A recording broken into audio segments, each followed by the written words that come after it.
GCCs in India, innovating locally but impacting globally. So some of the points of discussion that we'll hope to hear a little more about from a stellar panel is that how does innovation, this is a word that we've heard from most of our speakers earlier in the day as well, how does that become a strategic imperative for every organization today going forward? So what we need to understand, ladies and gentlemen, is what is this shift that is happening from cost reduction to value creation as far as GCCs are concerned. I wouldn't want to give too much away. We leave that for our stellar panel. With a huge round of applause, ladies and gentlemen, let's start welcoming our panel that's going to take this conversation forward. I'd like to invite on stage Anil Kumar M, Senior Director, Site Leader, Baxter International Inc., to please join us on stage. And could we have a huge round of applause as we start welcoming our lovely panelists. We also have Eva James, VP Technology Head at RNTBCI, joining us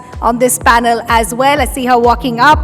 Gaurav, Kalia-Global Leader, Enterprise Transformation Office at Chemours Company, also joining us on the panel. Kapil, Sapra, Vice President, Global Services, Fiserv, joining us on the panel. We have Sushant, Bhushan, Head of India Business Center, Circle K, also joining this panel. And let's welcome our lovely moderator, Payal Aggarwal, a partner at Deloitte India, to steer and moderate this conversation. A humble request to our moderator and speakers to kindly stick to the time that has been given so that we can keep on schedule as we go forward.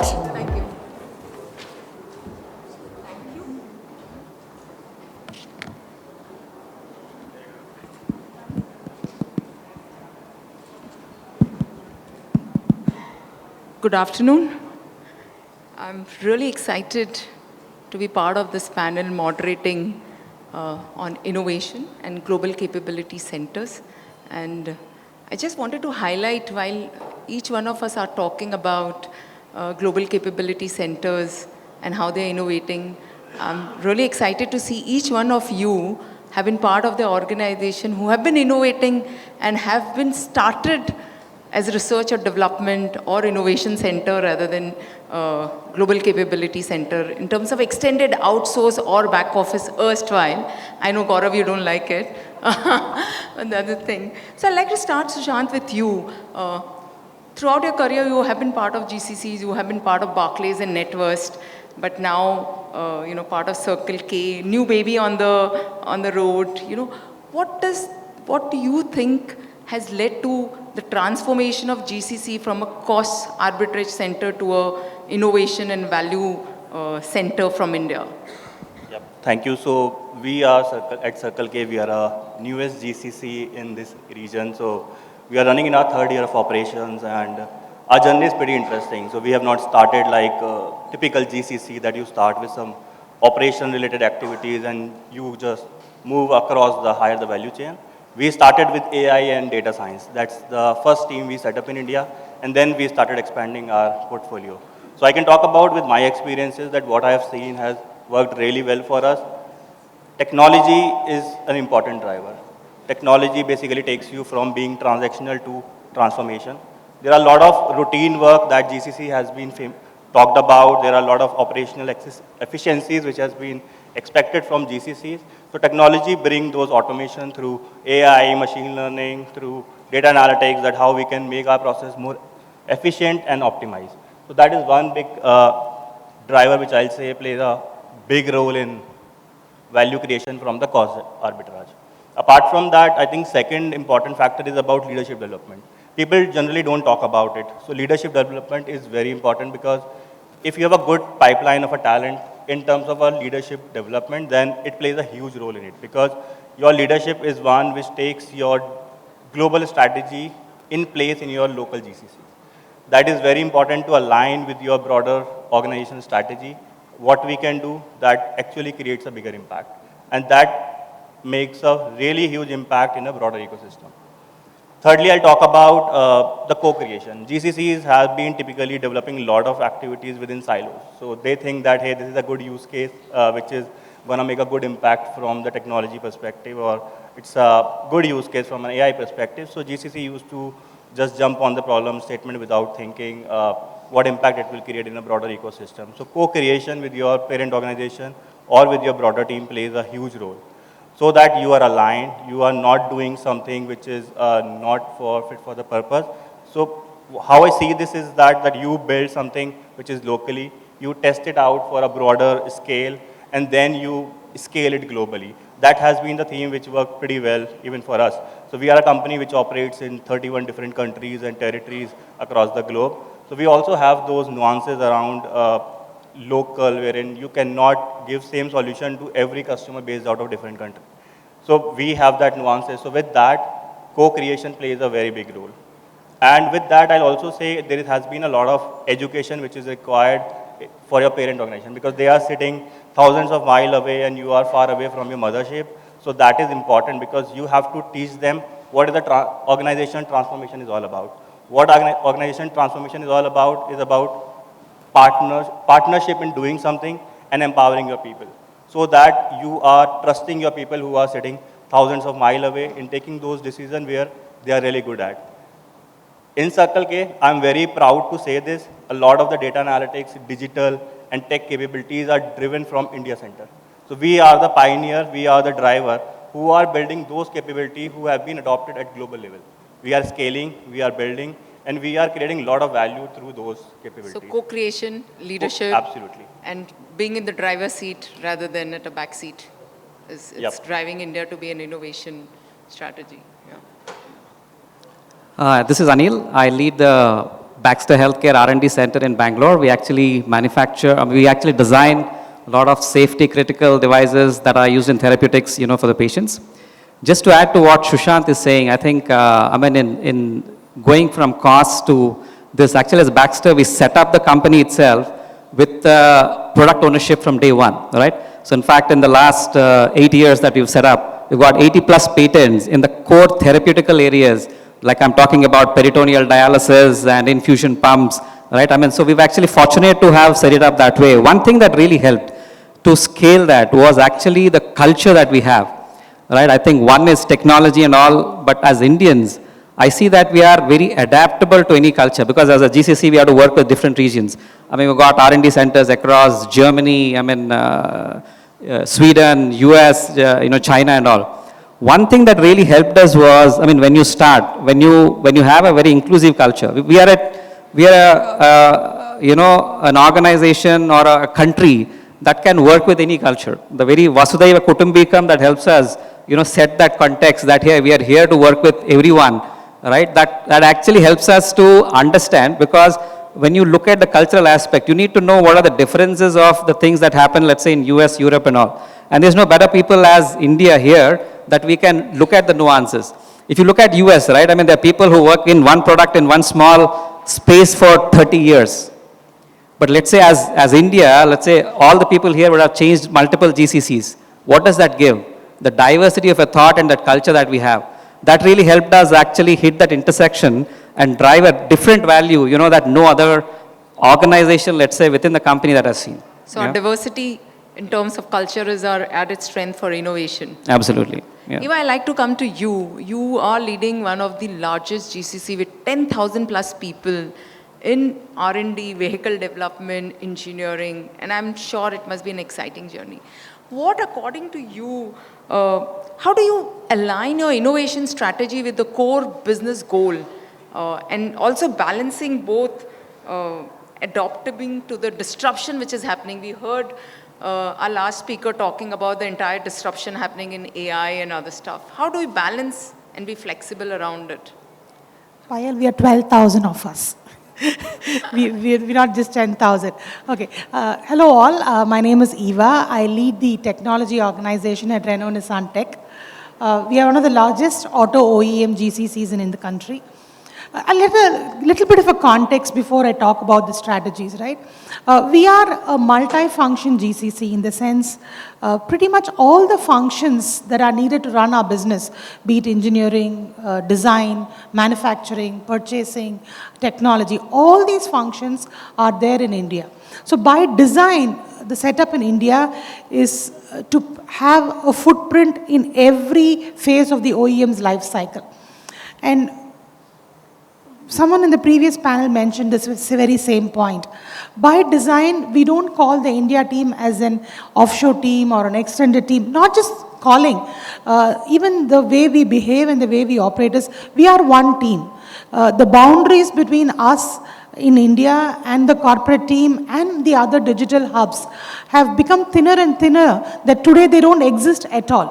So when we think about innovation, we very firmly believe from day one that we do not need very sophisticated strategies. We did not believe that hiring a person as the chief innovation officer is going to solve the problem. We wanted to go and fix the basics, right? As a GCC, the strength is we need to fully understand what our business challenges are. We are closer to the business. All the businesses are around us in India itself. And how do we create a techno-functional team? So investing in our team members being fully aware of the technology that they are working on and the business that they are supporting, right, was the first things that we had to do. Then, for example, I will talk about one of the big strategic programs that we are currently doing. It's called the Leap 100.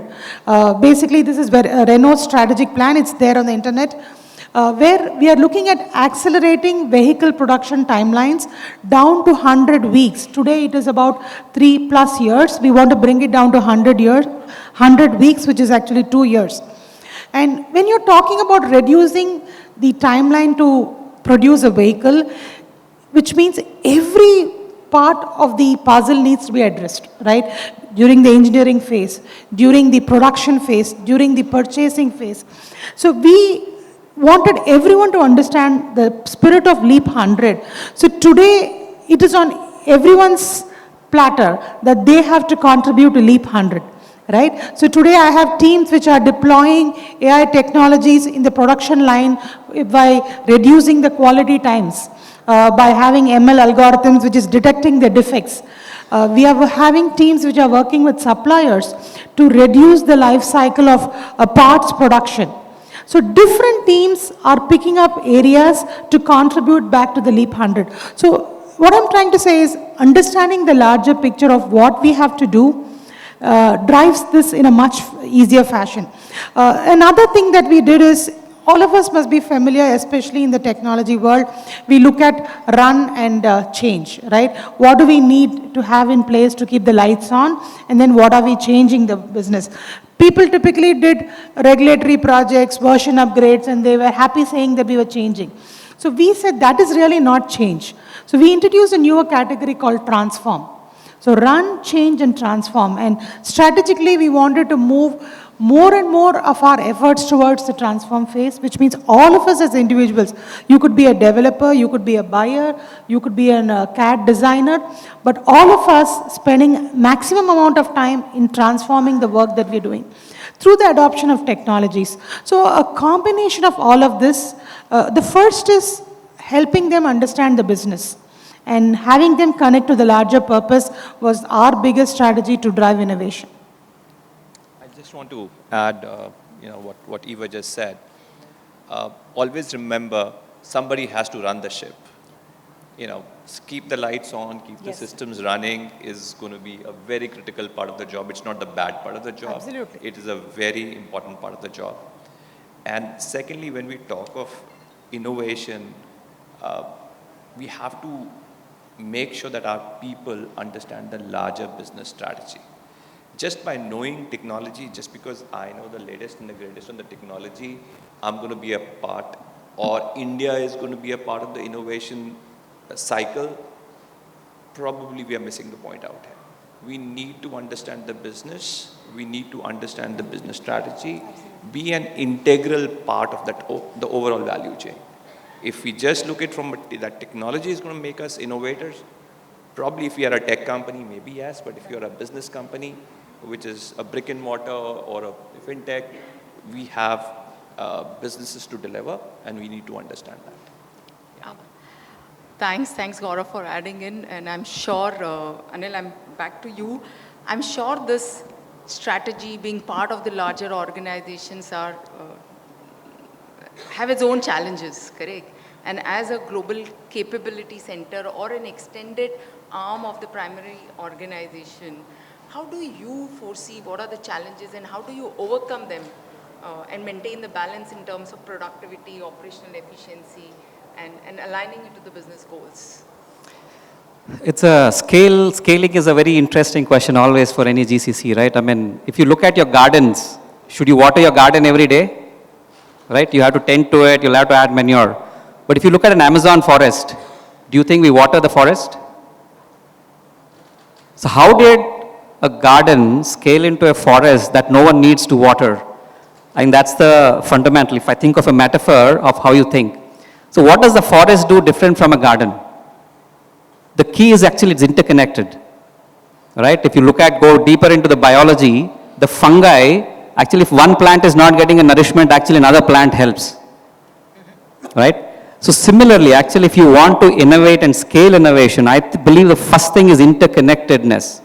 I mean, can we feel it? Let's say because I'm in the medical space, when I design an infusion pump, which are used in the ICUs, and imagine all of you going under that pump one day, right? I mean, and I have to, take care of the safety of that. Imagine the amount of interconnectedness I need to think. The doctors, the nurses, the regulators, the manufacturing, the design, right? I mean, the key opinion leaders, the amount of things that we need to think. It's just not about the product. No longer it's about that. So if you want to scale innovation, you need to think the entire value chain. A supplier sitting in China can affect your product reliability. How are you doing engineering for that? Right? It becomes pretty significant. Next is actually a key trait called inclusion. Imagine Apple, inventing this product. The customers are the same, we're all of us here. All the companies talk to all of us and get their feedback. How come one company saw it differently? Right? And to innovate. So what was it? It is like actually I look at it as stand-up comedy. I'm always surprised by stand-up comedy, right? They take a small incident and they can talk on it for 1 hour. Why is that?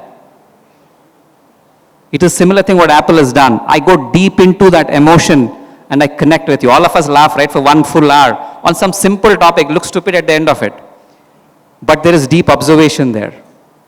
When will you get an observation? I need to be able to, people say empathy, but I go beyond and say, I should be able to put the nurse into me.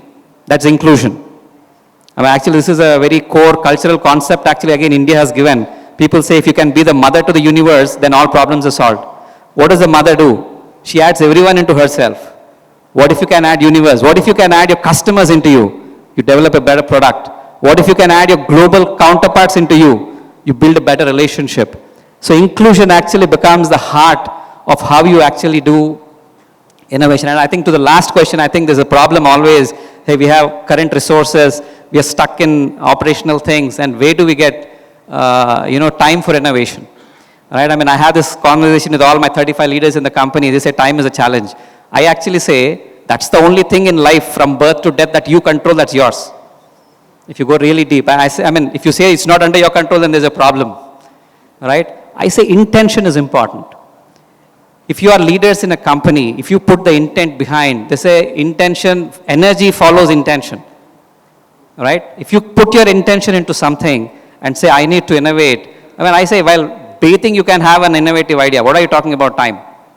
Bangalore traffic, 1.5 hours, you're in the car. You can innovate a lot. Right? I think intention is the problem. It's not time. Right? So I think 3 aspects, interconnectedness, inclusion, and intention. If you think about it, you can scale innovation in a company. So Anil, if I hear you, inclusion, intention, they're very critical component to overcome any challenges when we are putting up in the strategy. Kapil, to you, India is the largest hub of startups, correct? And they're growing at a multi-fold percentage. And being from a fintech background, how do you think that GCCs are either leveraging or not leveraging the startup ecosystem to enhance their entire innovation value chain? Sure, that's a great question. And I was hearing the previous panel discussion, MasterCard person talked about their program called Thrive. So there are a lot of, every company has a way to engage with the startups. And I think if we are not doing it, then we are losing out on a lot of things. Startups bring the kind of agility and the culture of fail fast and, experimentation that typically in a big organization, we are part of, like the mothership we call it, GCCs. We don't have that time to innovate that fast. The agility is not there. Because we have to get approvals, we have to get, system set up, tons of things. So we engage with startups in many ways. So co-create is one of the things he mentioned. So we do it in terms of co-creation. We work with startups and get them as our mentors, or maybe give them a problem statement to solve. That is like a hackathon kind of things. And then we also sponsor some of the things to get them to innovate and give us a solution. So we run a big program, a program called BIG, Business Innovation Group, from India. And that's a global group. That's the only group in India. And the CEO has given us a target to get the next $1 billion idea from that big program. So we carefully choose like ideas which are related to our business, can be attached to the rails as well as the governance of our company. It doesn't have to be, very different from what we do, but has to be attached to that and has to generate revenue. So we are very strategically aligned to our business goals in a way that, we have to get additional revenue or increase customer satisfaction or do a market expansion, but with the help of startups. So we do like big program, co-creation, hackathons, and also taking complete ownership. So in our regular work, we are getting into, from the conceptualization to production, we take the complete ownership of the new products. So that is where the culture has come in. So culture part is talk about intention. So our intention is to really become the complete owner of the solution and bring revenue to the parent company. So we don't really differentiate GCC versus mothership. We are like just an India center, and that's how we call it. We don't call it offshore or anything. We just say we are an India center, which has a core role in innovation, partnering with the local India startup ecosystem and bring about new innovation ideas and products. I hope. Yeah. I just add one point Yes. to it. So given with our organization, which is such a old organization, and our ways of working are pretty old because we are 45-year-old organization and pretty much operating in the same fashion and same model. So setting up some venture fund actually are helping us a lot. So what we are doing is we have kept certain venture funds and we are investing in those startups where we are seeing that they have a potential. They can help us in our ways of working. They can help us in how we can efficiently operate in future, which is a win-win situation for both the parties. Like for us, we get new ways of working, and for them, they have some mentorship while working with such a global organization where they can learn certain things which they cannot learn within themselves. So that is one point which I just like to add. And they get access to the global market. Absolutely. While being in India, they are doing startup, they don't have access to global problems. I mean, when they partner with us, we give them access to global outlook. And with the experience of entrepreneurship and so many years running successfully in payments and fintech world, we give them guidance too. But they come up with some ideas which are really innovative, new. So it's a win-win situation. It's a win-win situation, So we are actually working towards India mandate also to build up the startup culture, Yes. and GCCs are providing that culture. So Gaurav, coming back to you, you have been in this space for almost more than 2 decades, and you have seen the entire transition from a back office to outsource to global capability center, captive capability center, and now innovation hub and solution. What do you think has been this transition from a core execution role to global leadership sitting out of India and taking the calls and making the decisions and driving the ship from India? I think so. This is, let me give you a brief about my company. So we call the Chemours company. Our tagline says we are a 200-year-old startup. We are a spin-off from the DuPont company, and the oldest chemicals came into Chemours. And also the 200-year-old culture came into the startup. So when you're talking to an organization which is 200 years old, making them shift, making them change, an organization which was flush with cash, and you tell them, oh, this is a value play or a cost play, it's very, very tough. It's probably easy for startups. It's the new age companies. But when you see 3 generations of people working in the same company, it's a different ball game. And some of you who would have worked in organizations that are that old, it is challenging. It is not an entitlement. Just because it's in India, I am entitled to have it. The other important aspect is we want the entire world to come to us, but we want to sit in this cocoon called India. We call it global. We want to put titles called global in front of our names. but we act only India. You know, one of the other panelists was, in the other panel was like, in real global roles means the ability to dismantle stuff in India if it does not make sense and taking in anywhere else in the world. That is where the real global leadership is going to be. It's not about just centering in India. It is not about let me get every work to India. It may not make any sense to get some of the work to India. It might be best served out of Europe or Latin America. So getting those leadership roles, we will all have to work towards it. We have to earn it. Not everybody, even sitting in the parent headquarters, gets a leadership role. Similarly, we will also not get it. And that would require us to build trust, consistently deliver value, and build relationships. The other thing which I use very, very honestly, I'll tell people is networking helps. Build networks. When you go to the parent headquarters, it is not about going and attending meetings. It's about going and having beers with people. It's about having lunches and dinners with people, talking and building relationships. Just capability, just technology that we know technology, we are a powerhouse on technology, is not going to cut the game for us. It is a starting point, it's not the ending point. Adding to what Saurabh said, I agree with everything that he said. One of the things that we truly believed is, in India, we are a 15-year-old organization, while Renault and Nissan have been around for more than 100 years, is there was a very conscious decision to democratize leadership, right? When work was moved to India 15 years back to Renault Nissan Tech, it was in a tell-do mode of operations, right? A lot of leadership positions, directions came from there. And with trust and good work that we did, there was a very conscious decision to democratize leadership. So today, when you come to Renault Nissan Tech, we have so many, we call them as chief vehicle engineers. That's a very, very key leadership position in a vehicle development program. This individual defines the roadmap of cars, the design, the engineering, the cost, everything, right? So for many of the global car programs, the CVEs are out of India, right?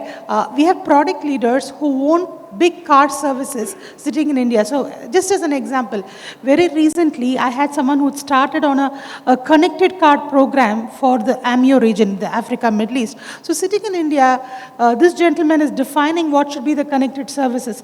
So which means all of that comes with networking, trust and all of that stuff. And as an individual, after about 8 years in my current role, 2 years back, I took up the additional responsibility to manage all the digital hubs.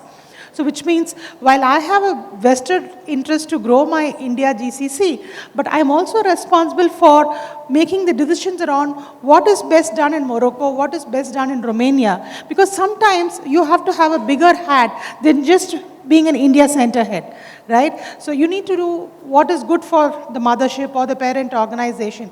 So I think the right level of leadership intent and the roles that we play in India are also very important for driving innovation, sustainable innovation.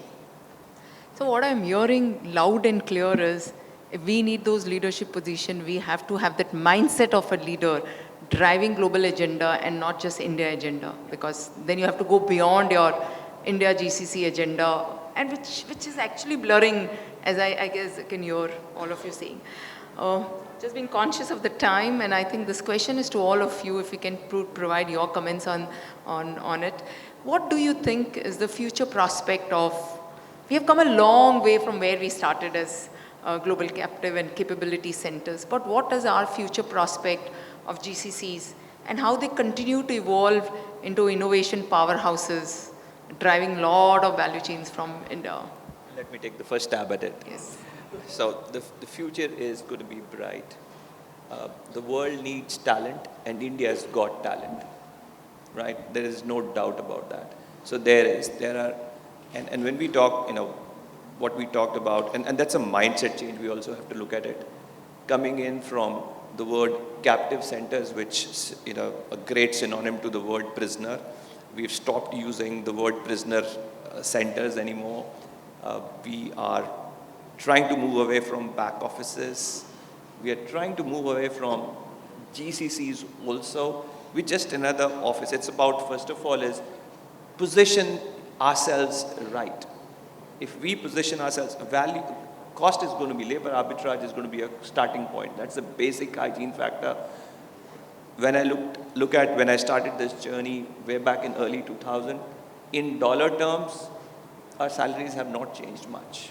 We've been similar, it was 40 rupees to a dollar, today is 84. So we've managed that, and more or less it'll remain the same. So we have a huge advantage. We need to position ourselves rightly. Lot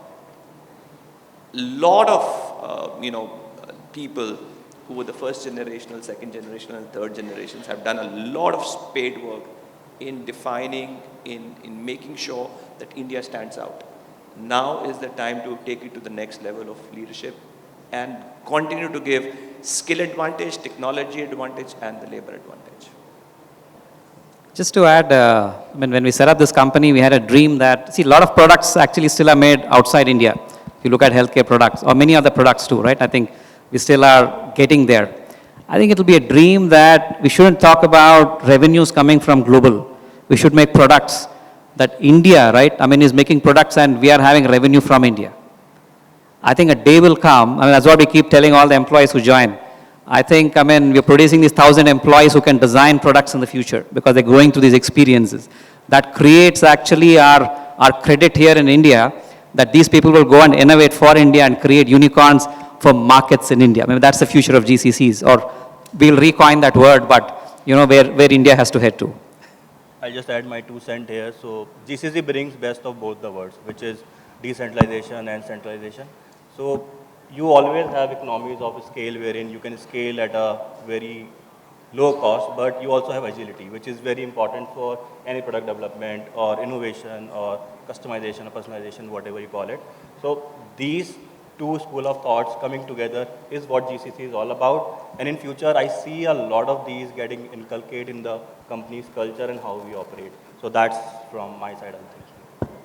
The last 2 cents I would like to add is, there'll be a lot of India to globe stories, I'm sure. There'll be a culture of reverse mentorship, where we will start acting as mentor for maybe product creation to start with. Not just global roles. I think the future of India GCCs is really to lead the world into how we can bring agility into products by co-partnering with startups and the ecosystem, obviously government support, everything.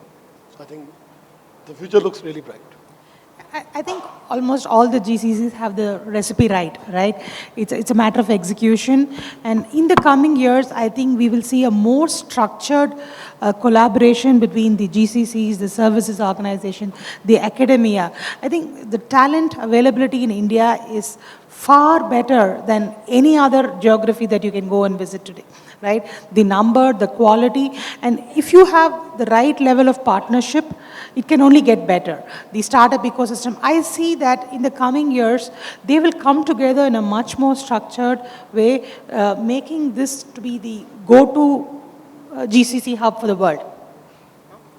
So India being the GCC hub for the world with the right culture, intent, co-creation, collaboration, talent being the hub here, product development starting from here, reverse mentoring happening from here, quite a lot. It's an exciting journey for all of us. We can have our second inning of our career looking at that. We can actually do the reverse, correct? We can look at our second inning and be part of that innovative value stream, GCCs. We have to coin a new word for GCC for sure. For sure, but yes, it was great interacting with you, and I hope you're on time. Yeah. Thank you, panelists, all. It was great being here. Thank you so much.